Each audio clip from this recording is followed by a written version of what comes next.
નમસ્કાર મિત્રો, સ્વાગત છે તમારું આજના એક નવા વિડીયોમાં। આજે આપણે વાત કરીશું કે પૈસે ટકે સુખી થવું હોય તો શુક્રવારની સવારે આ ઉપાય કરવાનું ભૂલતા નહીં। લક્ષ્મીજી હાથ પકડશે। એ પહેલાં જે મિત્રો ચેનલ પર નવા છે તેમણે ચેનલને લાઈક, શેર અને સબસ્ક્રાઈબ કરવી। તો ચાલો શરૂ કરીએ આજનો આ મહત્વપૂર્ણ સ્ટોરી વિડીયો। જીવનમાં સુખ, શાંતિ અને સમૃદ્ધિ માટે લોકો શું નથી કરતા? લોકો દિવસ રાત મહેનત કરતા હોય છે, પરંતુ પહેલું કહેવાય છે કે નસીબ અને મહેનત બંને સાથ આપે તો તમારી મહેનત બમણી થઈ જતી હોય છે। તો તમને જણાવી દઈએ કે શુક્રવારનો દિવસ ખૂબ મહત્ત્વ ધરાવે છે।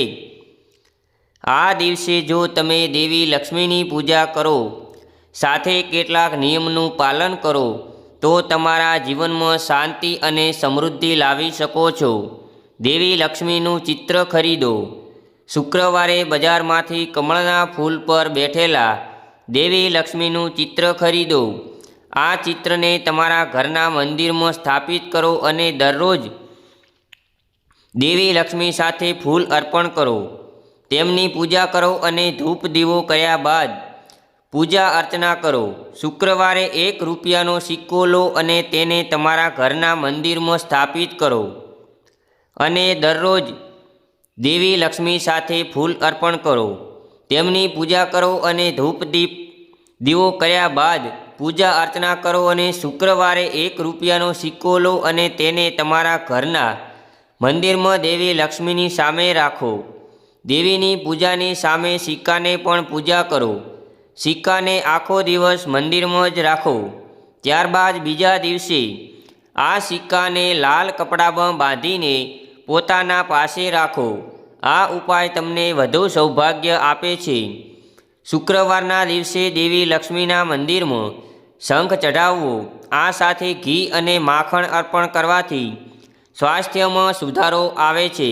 પૂજા દરમિયાન તમારા સ્વાસ્થ્ય માટે સારા ભવિષ્યની પ્રાર્થના કરો। એક નાનું માટીનું વાસણ લો અને તેમાં ચોખ્ખું પાણી ભરો।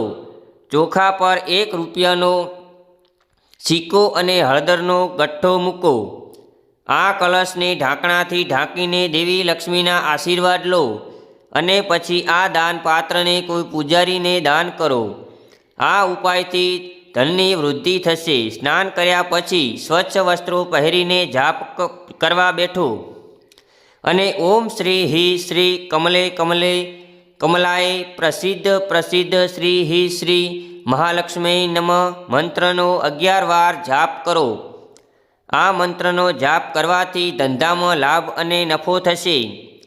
આ ઉપાયો અને પૂજા જલ્દી સુખ, સમૃદ્ધિ અને ધન પ્રાપ્તિ માટે ઉત્તમ માનવામાં આવે છે।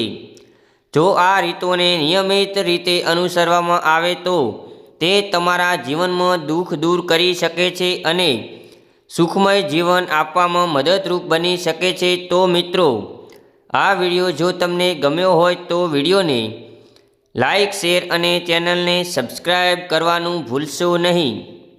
ફરી મળીશું એક નવા વિડીયો સાથે। ત્યાં સુધી જય માતાજી, જય શ્રી કૃષ્ણ। આપનો દિવસ શુભ રહે।